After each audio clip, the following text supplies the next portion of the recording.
I would like to welcome everyone present in the chamber and those listening online to the Greater Lincolnshire Combined County Authority Audit Committee. This is the fourth meeting of this committee. I would like to thank members for their contributions in the previous meetings. GLCCA is moving in April this year from inception to transition as a fully functional mayoral authority. Behind the scenes, those who work for GLCCA, those who are seconded and contracted to it, sometimes on short contracts, are working very hard to see a name on a piece of paper become a fully staffed mayoral authority. As an audit committee, I recognise that we are eager and focused on our role in this transition. Today is the next step in the development of this committee.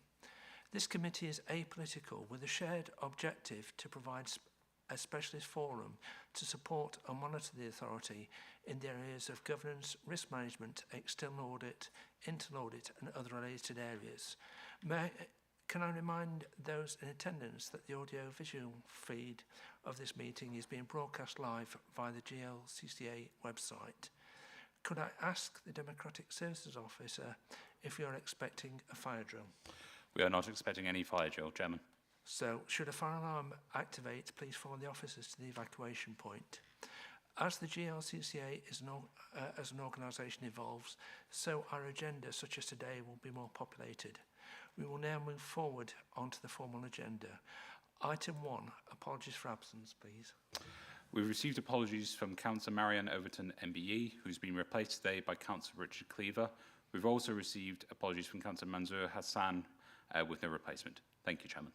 Thank you. Councillor Cleaver, welcome to the meeting. You have a great deal of experience and knowledge. We look forward to your contributions. Item 2, declarations of interest. Do members wish to declare anything, please? Thank you. To safeguard the integrity of this committee, perceived as well as actual interests must be declared. If you are unsure, please contact the monitoring officer prior to any meeting of this committee. I would like to now move on to item 3, minutes of the previous meeting held on the 5th of November 2025. This item is to approve and sign the minutes of the last meeting of the GLCCA Audit Committee held on the 5th of November 2025 as a correct record. The minutes can be found on pages 5 to 10 of the agenda pack. Democratic Services was informed of a minor amendment to be made for the minutes for accuracy following the publication of the agenda to correct a typographical error of Julie Chown's name and job title.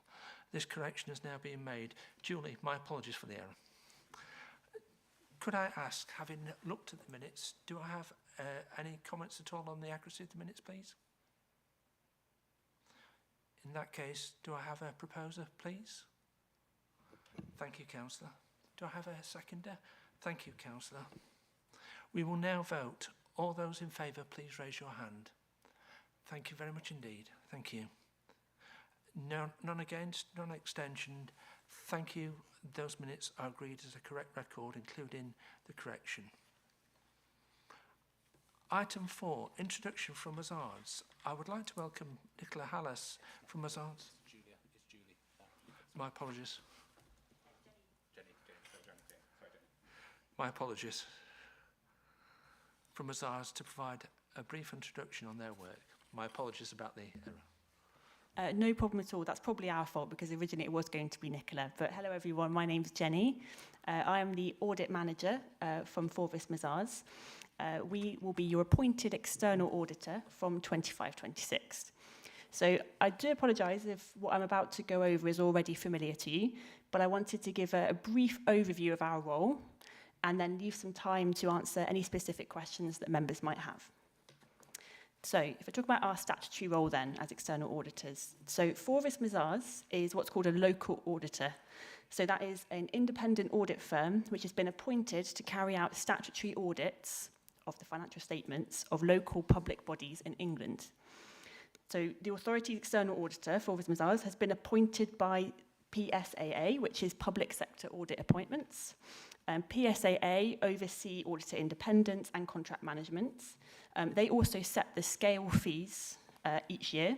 PSAA consult with opted-in authorities, just like the combined authority, and key stakeholders before they finalise a national scale fee, which is published before the 1st of December for the following financial year. Where audits require more or less work than was first assumed, for example, due to complex issues or local risks, auditors may request fee variations, but these must all be reviewed and approved by PSAA. So, for our role then, under the Local Audit and Accountability Act and the National Audit Office's NAO Code of Audit Practice, our role is twofold. Firstly, it's to audit the financial statements or statement of accounts, which is by far our biggest responsibility and takes the largest amount of time. And secondly, it's to satisfy ourselves that the authority has proper arrangements in place to secure economy, efficiency and effectiveness, often called VFM or value for money arrangements. So we report publicly on both and we bring these reports to this committee.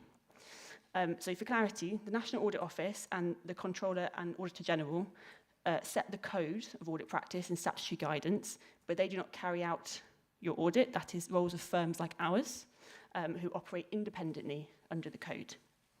We also have some other public reporting tools that we report on by exception. So, for example, public interest reports, statutory recommendations, which are available to us if needed, if that was to arise.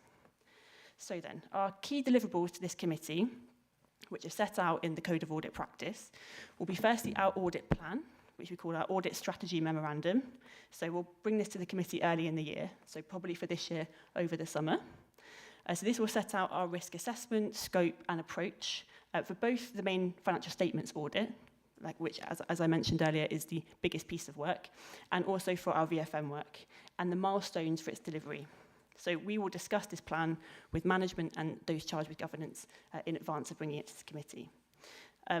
Then, near the conclusion of field work, which will likely be near the end of 2026, we will bring our audit completion report, which is also called an ISA 260 report, which will summarise our findings, misstatements, which are adjustments or unadjusted misstatements in the statement of accounts, controlled observations, and reconfirm our independence. And this report will also flag any matters which are unresolved before we sign our audit opinion. We will also bring what is called an auditor's annual report, which would include information on our audit opinion, but separately it also provides our value for money commentary against 3 specified criteria. So that is financial sustainability, governance, and what we call the 3 E's, which I always get the wrong way around, which is improving economy, efficiency, and effectiveness. So from 24-25, so it will be the case 25-26, we must issue our draft annual auditor's report by 30th of November each year. I want to just pause there for any questions, because I appreciate it's a lot of information and you may already be familiar with what I'm going through. So please let me know if there's anything you'd like clarifying or expanding on. Could I ask if any members have any questions at all for the external auditor?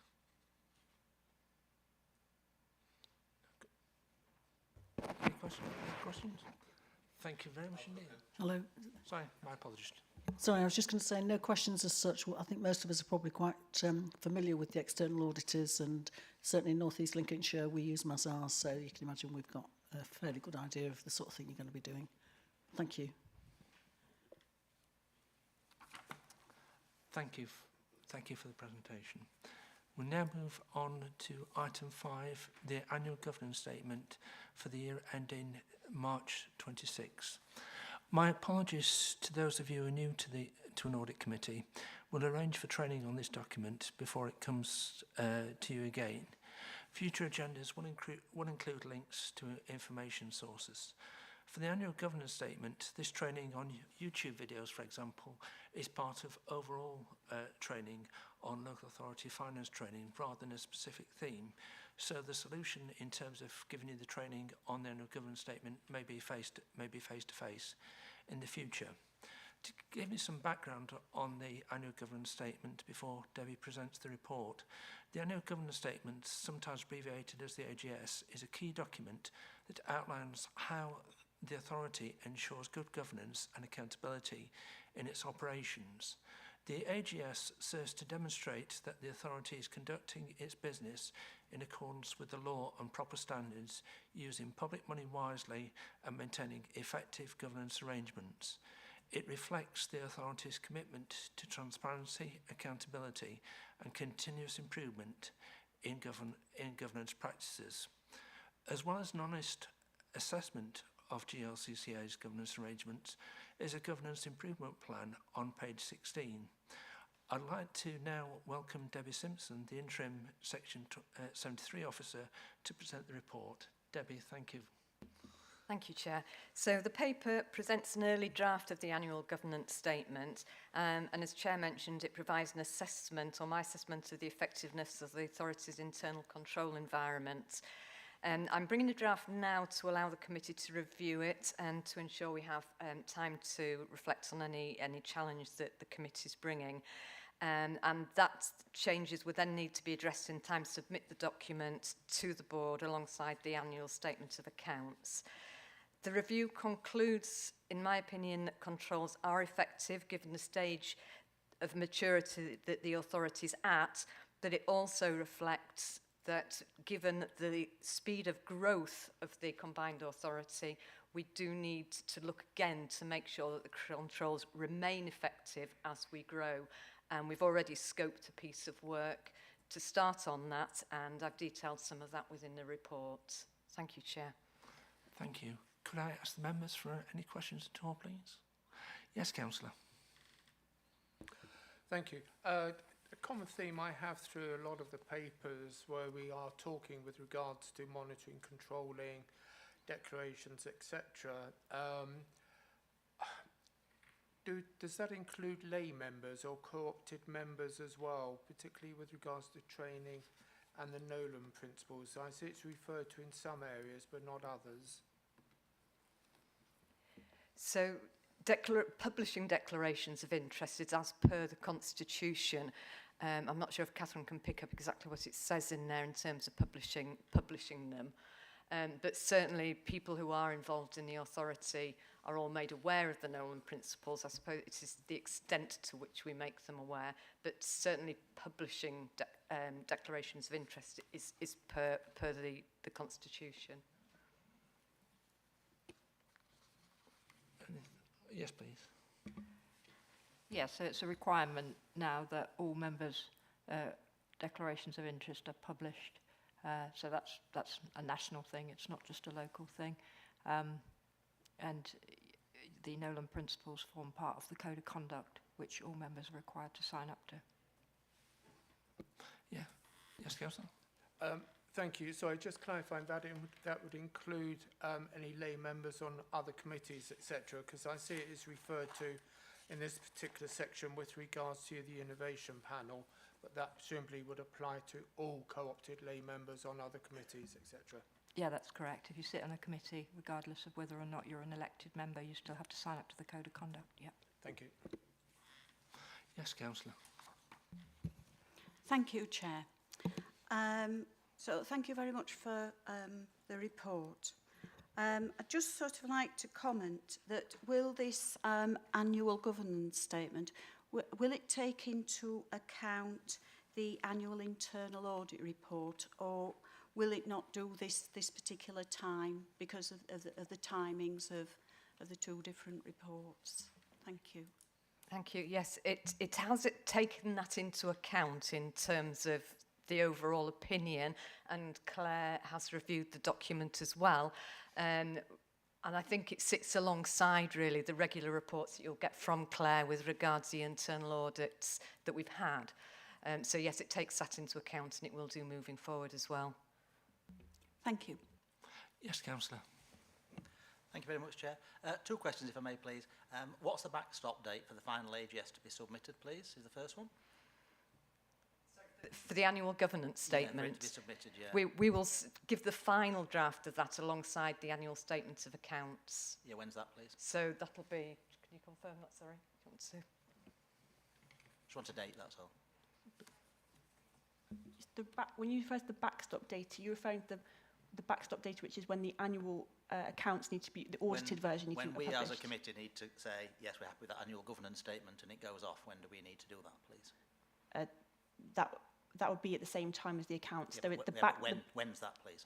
The backstop date is a specific term. Sorry, is the reason why I'm asking clarification. Specific term from the NAO, which refers to, it will be in January. January next year? Yes. So we've got 11 months to get this properly sorted. Yes, well, but that would be when the audited accounts are signed. Yes, that's the backstop date, if that's what you're referring to. Yeah. Yeah, okay, that's fine. And the second thing, yeah, I think the AGS is pretty light, but given the state of maturity of GLCCA, it seems appropriate. So thank you very much. And Chair, if people are happy, I'd move to accept it.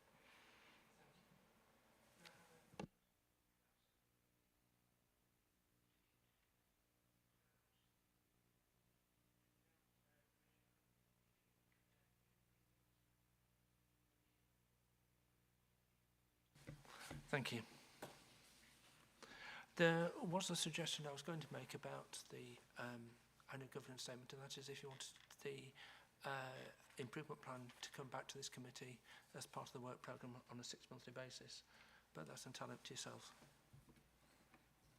I don't know what your thoughts are.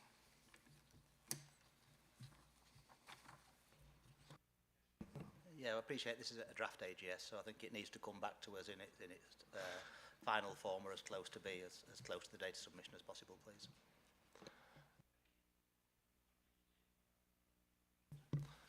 Thank you. Moving on to item 6, proposed change to the Constitution. I'd like to welcome Catherine Whitehead, the Interim Monitoring Officer, to present the report and explain the rationale behind the proposed changes. Catherine has joined the team recently and has experience of the journey we are undertaking in previous roles. Thank you, Catherine. Thank you, Chair. This report is, I understand, is one of a number that you've had in relation to changes to the Constitution, and it is a document that will continue to evolve as we move forward. The changes that I've set out today are divided into 2 sections, really, those that will take effect immediately and those that will take effect from the 1st of April. If I take you through the amendments set out in paragraph 5, A to G, I can explain that A, B and C and F, when you've discussed it, will go forward to be implemented immediately, and those D, E and G will take effect from the 1st of April. So there are some practical improvements, as you might expect, to the Constitution, and these are in essence names, typographical errors, etc., and I've set those changes out in the document attached. The innovation panel, which is a means by which we can, if you like, attract additional funding to the area, has been established, and the terms of reference of that are attached in the document.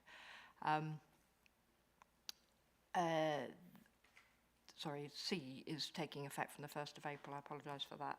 So there'll be new staffing structure inserted and associated changes to the scheme of delegation. So the staffing structure has already been drawn up and the process of recruiting to it is underway, but it will necessitate, when those new roles begin, to a change to the structure that appears in the Constitution, and also to the scheme of delegation, to make sure that the titles and powers are correctly delegated through the organisation.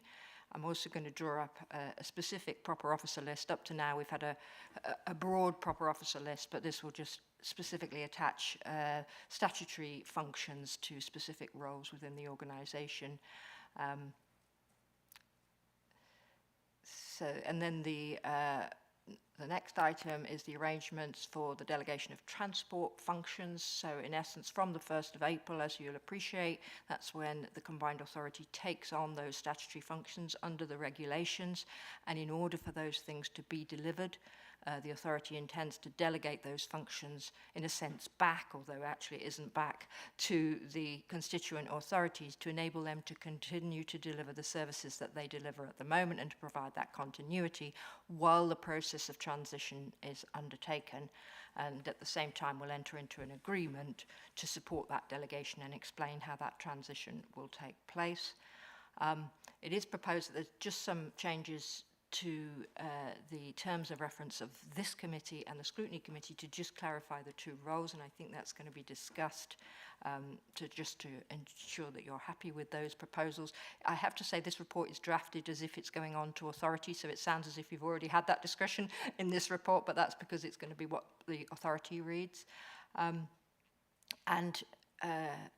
Finally, the Constitution as it is currently drafted talks about the operation of concurrent functions during the transitional period, and the protocol, the Greater Lincolnshire Protocol, which operates again during the transitional period. And so those references will be removed, and all of the charts that you see in there about the powers that the combined authority carries out, those things will clarify how they will be exercised now that the regulations take effect and the powers sit with the combined authority and not with the constituent authorities. That's it. Thank you, Chairman. Could I ask members for any questions at all?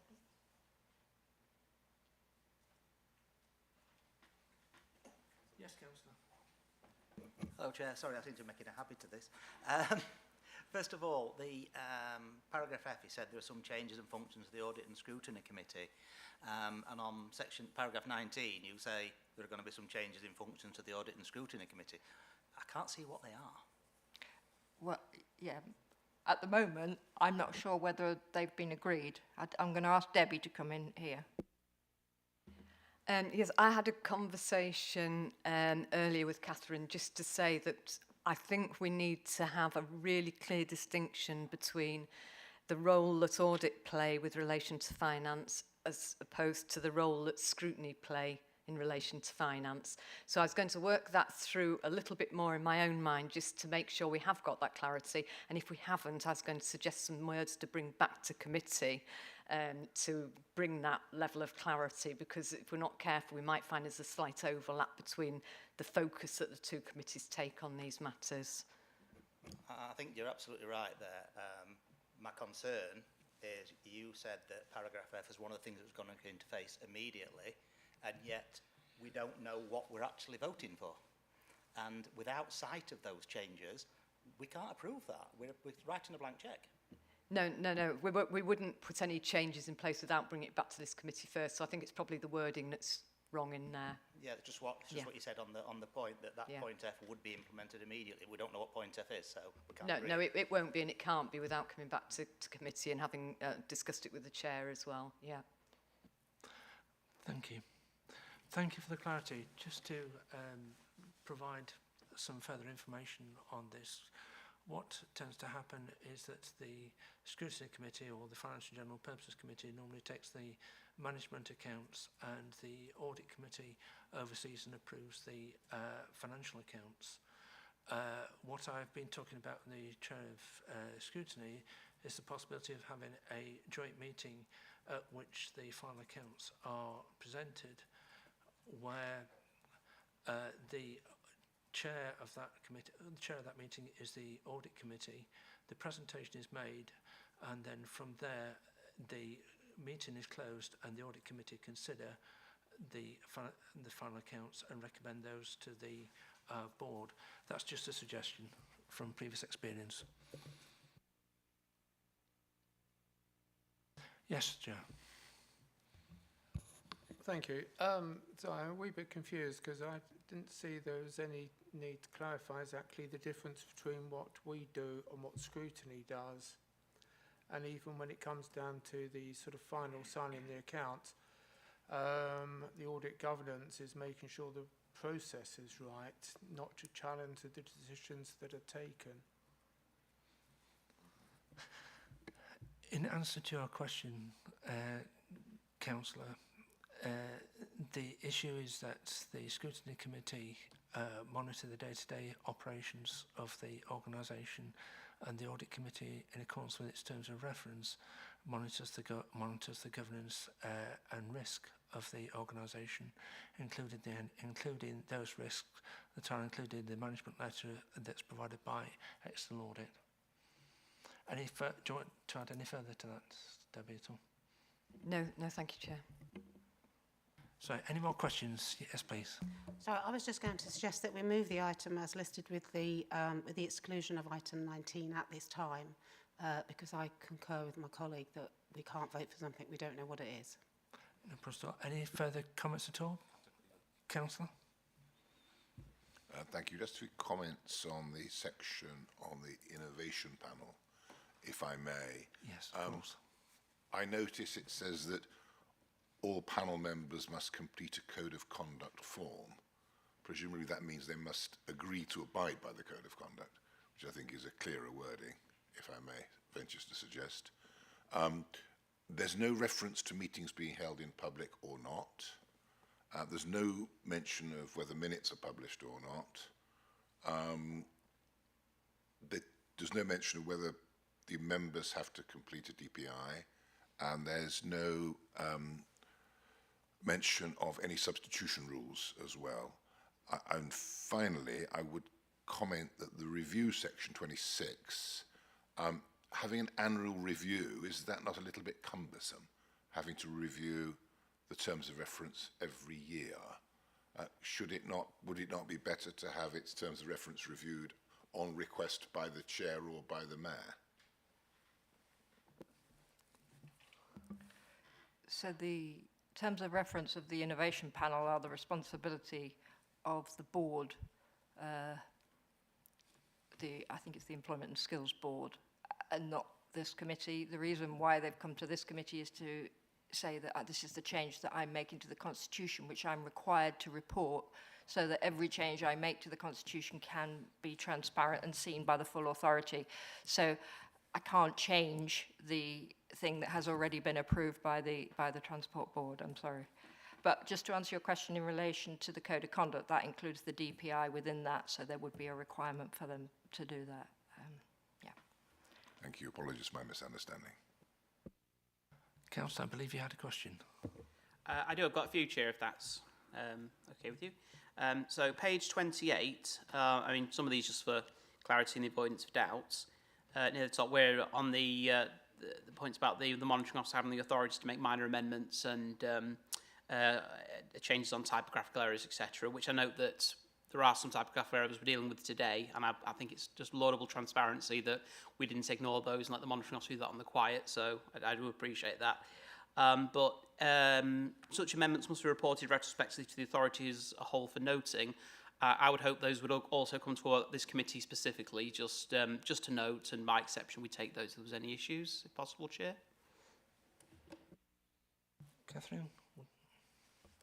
Yeah, so that is the process, that every time we take a constitution to the authority, we take it to the audit committee first. That's the requirement that we already do. I appreciate it doesn't say it in there, and if you want me to include it in there, I can include it to say, you know, is recommended by the audit committee to the authority. If you feel that would be a useful addition, I'm happy to do that, because it is what we do, yeah.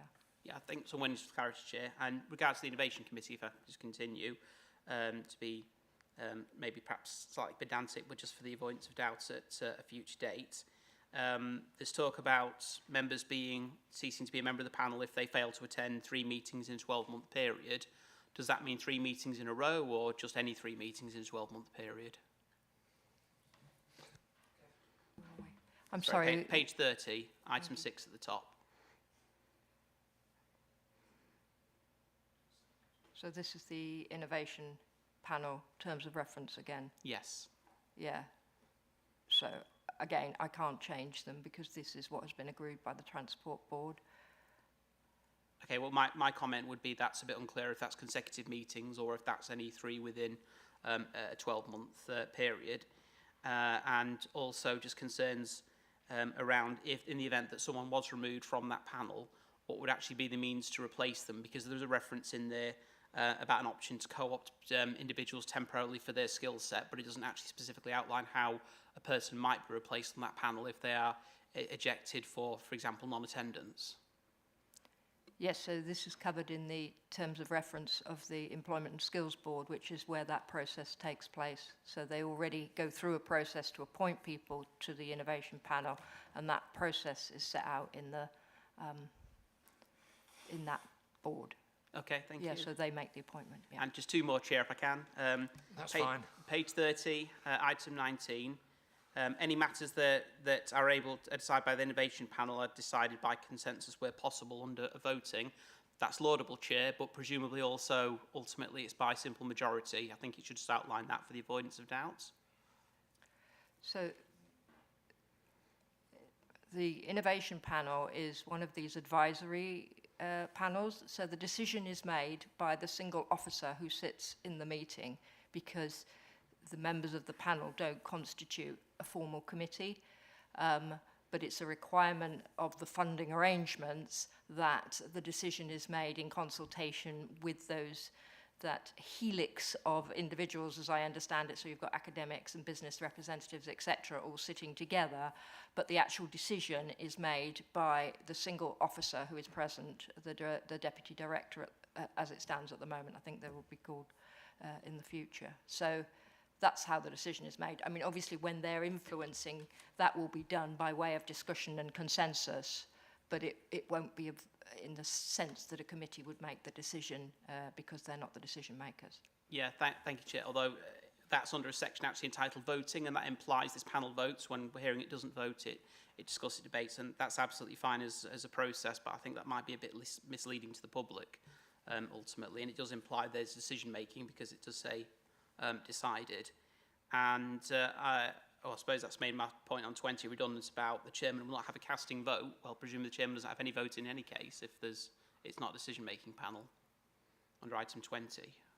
I think they make a vote as to the recommendation that they make. So they will reach consensus as to what it is that they want to recommend is decided. And then effectively the officer has the responsibility to decide it. It's one of these complex arrangements that takes place in a number of authorities across the country where grant funding or other arrangements are done by way of a panel.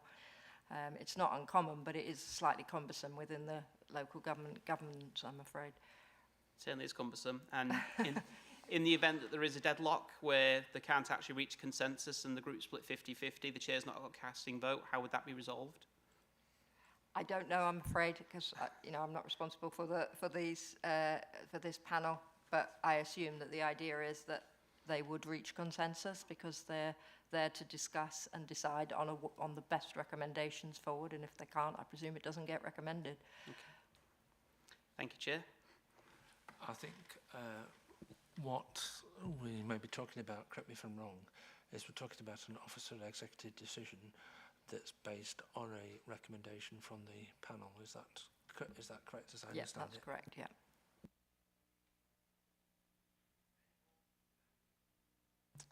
Yes, Councillor.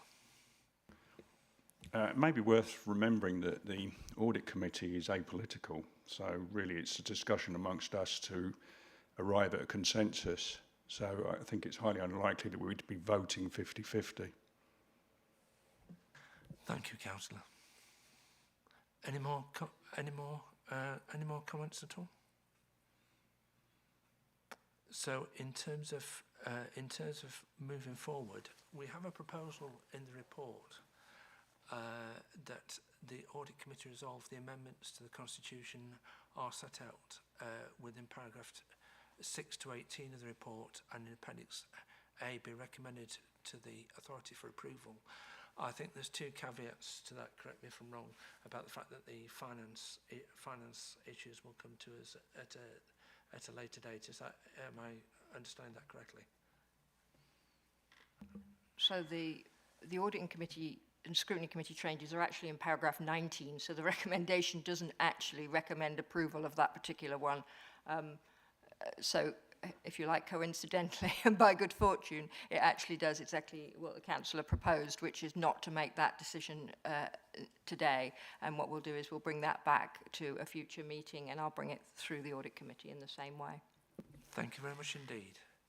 So when we go back to the proposals for the Audit Committee, we have four items. The amendments to the Constitution. If they are approved, the changes are to take effect immediately unless otherwise stated. Delegate authority to the monitoring officer to make the necessary changes to the Greater Lincolnshire Combined County Authority Protocol for the exercise of concurrent functions and associated statutory consents with other changes necessary to take account of the transition period, to take account effect from the 1st of April 2026, and finally to delegate authority to the Chief Executive, once appointed, to draw up a scheme of officer delegation and a list of proper officer appointments in accordance with the new structure to be included within the Constitution. Could I have your views? May I have a proposer, please? Thank you. Sorry? Quick question. Unless I misread it in the press earlier, has the Chief Executive now not been appointed? So should that not be amended?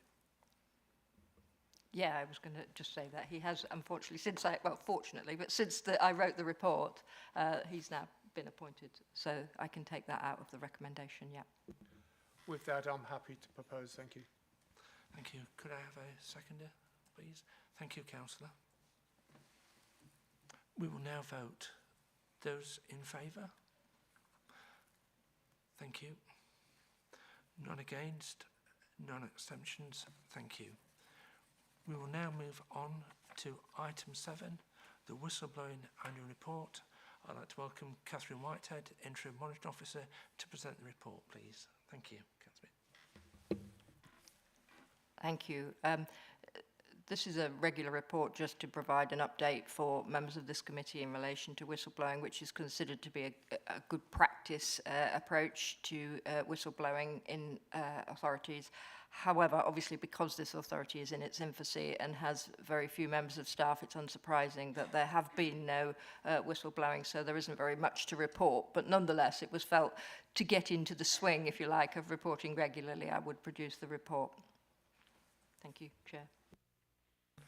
Thank you. Thank you, Councillor.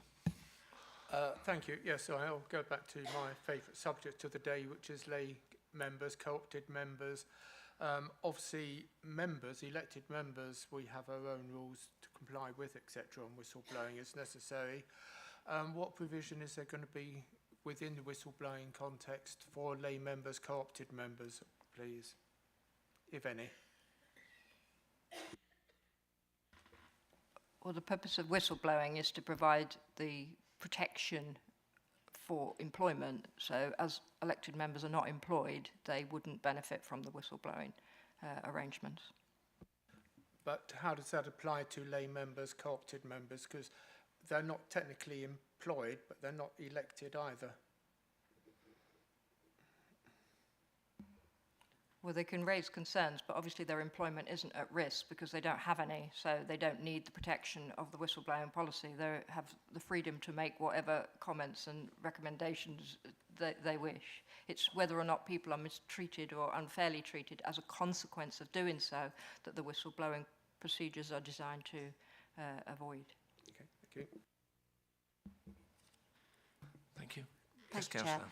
I would suppose that anybody that's on a committee gets a full set of papers along with whistleblowing policy. I'm presuming that happens so members are aware that they have the right to raise any concerns and not to be discriminated for doing so, regardless of how they fit in the organisation. Yeah. Is that something we can do?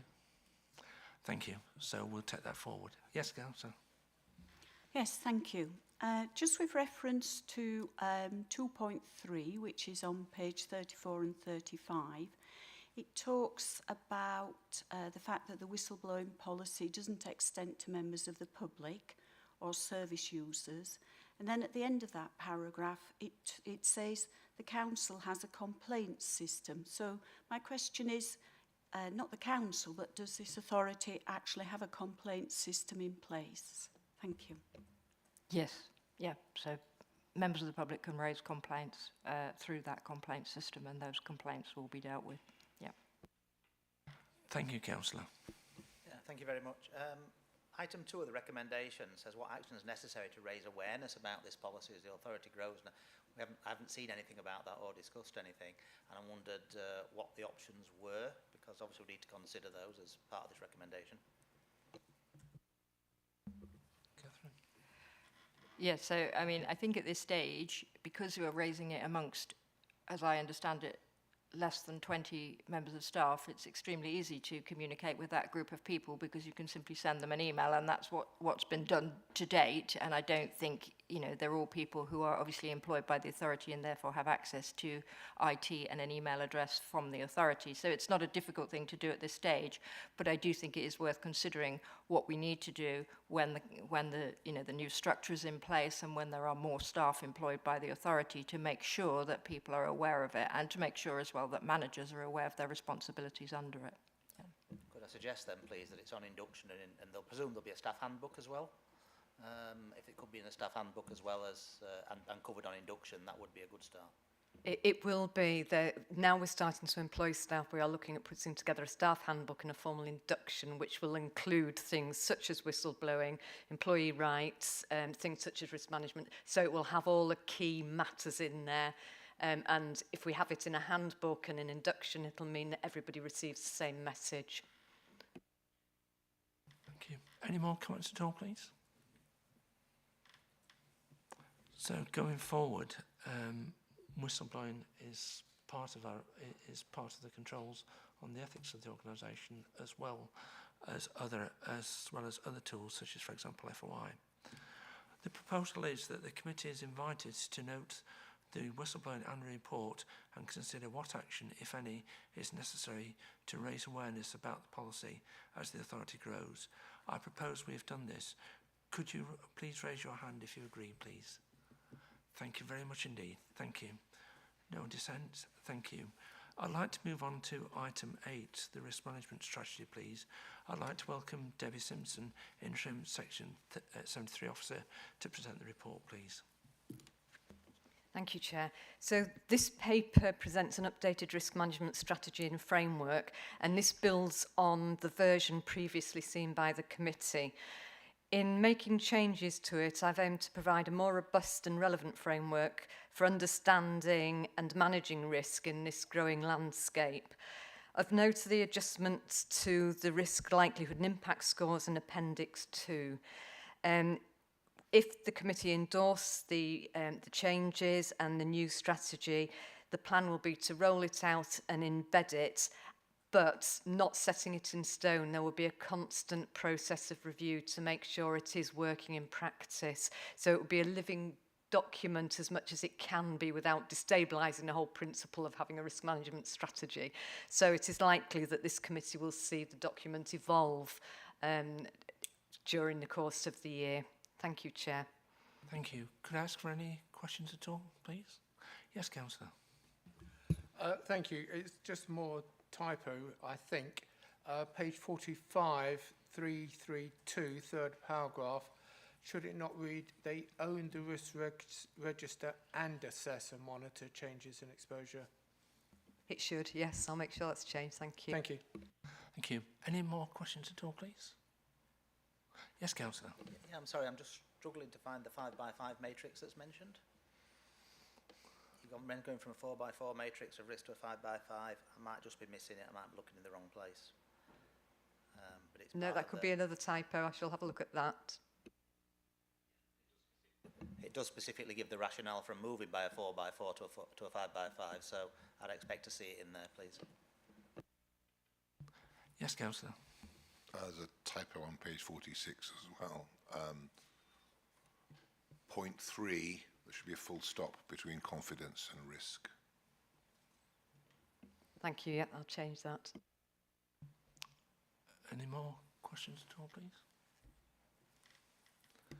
Could I just make a couple of observations, please, if I may? What members may or may not be aware of is that every January there's what's called a global risk report, which is used by all organisations. It has risk under 3 particular areas: current concerns, short-term concerns, which is 2 years from now, and it also has long-term concerns, which is 10 years from now. Whilst this report may seem remote to the work of GLCCA, some of the topics are familiar to us. For example, it mentions technology risks and long-term environmental risks. A second point that I just wanted to make, and this is just an observation, and that is everybody has their own views on the most suitable risk matrices to use with likelihood and impact. One version that I've used in the past, which is quite relevant, is using the 8x8 matrices, because and one of the reasons for using the 8x8 matrices is, for example, with the fraud risk register, because what can happen there is that, for example, if you have, you could have a low-level fraud with a high reputational impact. So by having the 8x8, you can split the scores partly between reputational and financial, for example. Now, I'm just raising this at this particular point in time because this will be something that we can discuss in the future when the risk strategy is next reviewed. It's just a different view. And for members' information, the 8x8 matrices comes from what used to be used in North East Lincolnshire Council. They used to have a 10x10 matrices, but the argument was that anything between a score of 9 and 10 is almost certain, and anything below 0 from 0 and 10 is highly unlikely, so not likely to occur. So that is where the matrices come from, but it's something to take forward in the future. The proposal going forward is the committee is invited to review and endorse the draft risk management strategy for onward recommendation to the authority and note the changes to the risk management framework detailed in the cover report. I propose that we have done this. Could you raise your hand if you agree, please? Thank you. No dissent. We'll now move on to item 9, the Internal Audit Progress Report. I'd like to welcome Claire Goodenough, Head of Internal Audit and Risk at Lincolnshire County Council, to present the report, please. Thank you, Claire. Thank you, Chair. So this report shares the delivery progress and outcomes from the internal audit work completed for 25-26. As shown on page 69, the majority of the agreed plan has been delivered, and the 8% that's yet to commence relates to my annual audit opinion, which will be presented to the committee in May 2026. And that will provide a full review of the Council's governance, risk and control environment. The cost allocation assignment referred to on page 70 has now been issued with an adequate assurance rating, which identified 2 medium risks, both of which relate to embedding emerging practice. The financial processes in place for recharging are reliable for the Council and do not, for the authority, sorry, and do not disadvantage the authority in any way. The good governance audit is continuing along with the data sharing audit. Both are on track to be issued in draft by the end of February to allow full completion of the audit cycle by the end of the financial year. Page 74 shares the overdue management actions, and the committee will see that none of the management actions agreed are yet overdue. The follow-up visits are due to commence in the 26-27 programme, which will provide the committee with details of management actions and their impact upon the risks identified during the year of the programme. I'm happy to confirm that 100% of the plan will be delivered within the financial year, and it will be sufficient to provide me with the ability to form my opinion. There have not been any resourcing issues during delivery, and this is expected to continue into 26-27. Very happy to take any questions. Thank you, Claire. Could I ask for any questions at all from members, please? Yes, Councillor. Thank you very much for your report. Thank you. Right, just one very small point relating to the diagram, figure 1 on page 69. So I understand 64% complete, 8% yet to commence and so on. But I don't understand the 92% of the plan delivered in the middle. How does that differ from complete? I'm sure it's that's just a very small thing. And then I'd just like to ask about the annual audit report mentioned on page 72. And I'd just like to know what sources of information you'll use to prepare this annual report. Thank you. Thank you. So starting with the first one on the figure 1 on page 69, the plan delivered at 92% is the addition of the completed with the work in progress. And it's done in that way so that if we were required to walk away, not that we would, mid-year, it would be very clear what we have completed, so what we fully delivered, adding into what we're delivering in progress. So that's where that 92% comes in. if that makes sense. And then just in relation to the opinion, so one of the things that we consider, well, I consider when I'm pulling the opinion together, is a review of all the external assurance work that may or may not have taken place, along with peer reviews, along with regulated activities. I look at the meetings of the minutes, I watch the minutes to see the type of questions that have been answered, the engagement that comes back from officers, along with the audit programme that's been delivered and any meetings or conversations that I've observed. So it's the entirety that I pull in together. I usually only apply about 10% professional judgment. The rest is based on evidential basis, unless there's something that I need to apply something to. But again, I'll be very clear with if I've had to apply more than that standard 10% professional judgment, I would share that with the committee. Thank you. Question. Any more questions at all, please? Yes, Councillor. Just thank you. It's a really, really clear report, and it's really good to see that it's going. You're the conscience of what we do here, and you bring those issues for us to consider. So I just want to say thank you very much and record that. Thank you, it's appreciated. Thank you for providing the report. It was something the Audit Committee requested at a previous meeting, so it's very helpful. Thank you. The committee is invited to consider and comment on the contents of the internal audit progress report. I propose we have done this. Could you please raise your hand if you agree, please? Thank you very much indeed. Thank you. Can we move on now to item 10, the proposed annual internal audit plan 2026-27? I'd like to welcome Claire again to present the report, please. Thank you. Thank you, Chair. Me again. So this is the proposed internal audit programme for next year, 26-27, for the committee to approve. The audit service SLA is in place for 3 years, with 26-27 being the second year of our operation. The first year's plan focused on provision of legal and statutory compliance to ensure that the authority was able to deliver their governance requirements in a lawful manner. This second year will focus a slightly more usual focus from the audit delivery plan, with finance governance and operational HR being the areas for your consideration.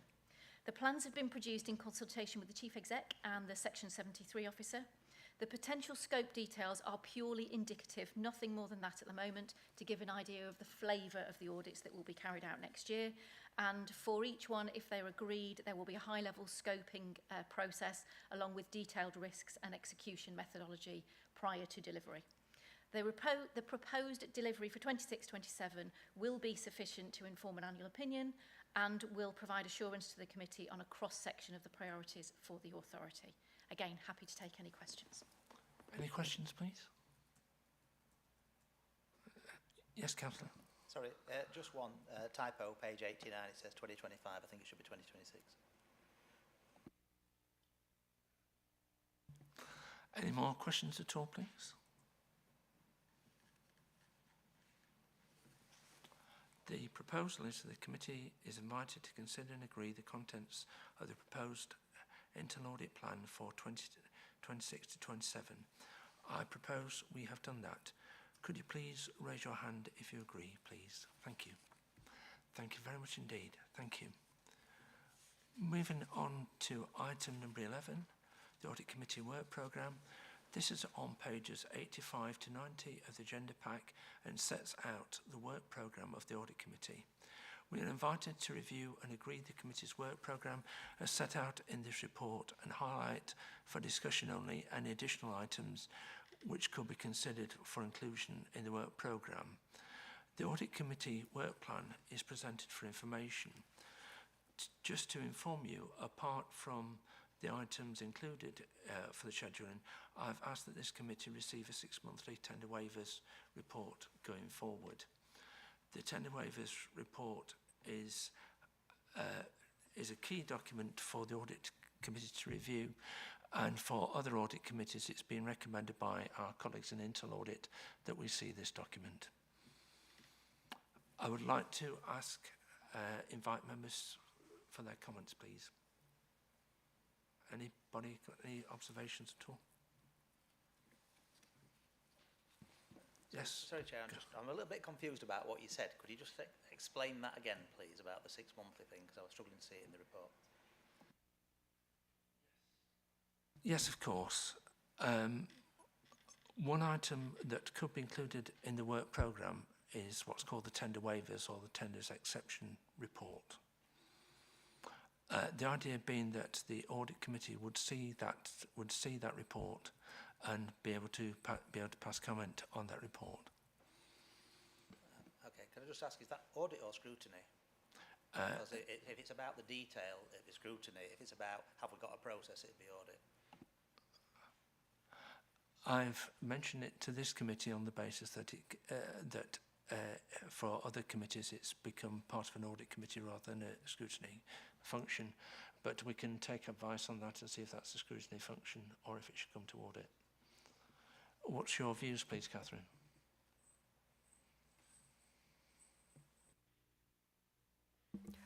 I can't say that I can give an answer straight here. I mean, I haven't had an opportunity to consider the rules or to consider what I think is the best place for that. But it's sort of been raised with me today. I don't know if Debbie Simpson wants to comment on this. And I think this is one of those areas of clarity when I talked about the terms of reference that we need to tease out. Because you're right, that this committee needs to understand that we are using tender waiver reports appropriately, but the detail behind those would probably sit with scrutiny. So I can work with Catherine to have a think about how that's divided up, and we get that clarity for you. Thank you. Thank you for the question. It was something that came up in an internal audit report. I hadn't seen it, and I've been so that's something new. Any more questions at all, please? Yes, Councillor. Just a question, really. On the 20th of May listing, we have annual internal audit report, and then, which is fine, presumably that's the 25-26 annual audit report, and then beneath that we have progress report. And I should have thought that, given that the papers will go out on the 13th of May, that's quite early for doing a progress report on 26/7. So what is that progress report designed to report progress on? So I agree with you. I think it's very early, but the committee asked for a progress report at every meeting. So it will contain what it contains. It won't repeat the information that's in the annual report. It will be purely on how delivery is going, which will be a bit limited at that point. It probably is also worth pointing out a little bit further down for the 20th of May, there's internal audit recommendations and progress as well. All of that will be in the progress report. There will be only one progress report, not two. Thank you. Questions at all, please? The committee is invited to consider and comment on the contents of the work programme. I propose we have done this. Could you please raise your hand if you agree, please? Thank you. This is the end of the meeting. It concludes the business of the meeting.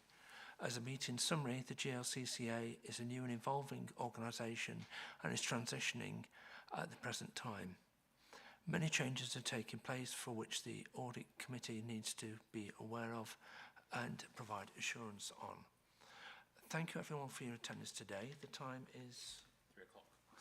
3 o'clock. Now, could I ask as the recording stopped? Could I just ask for your time just for a few minutes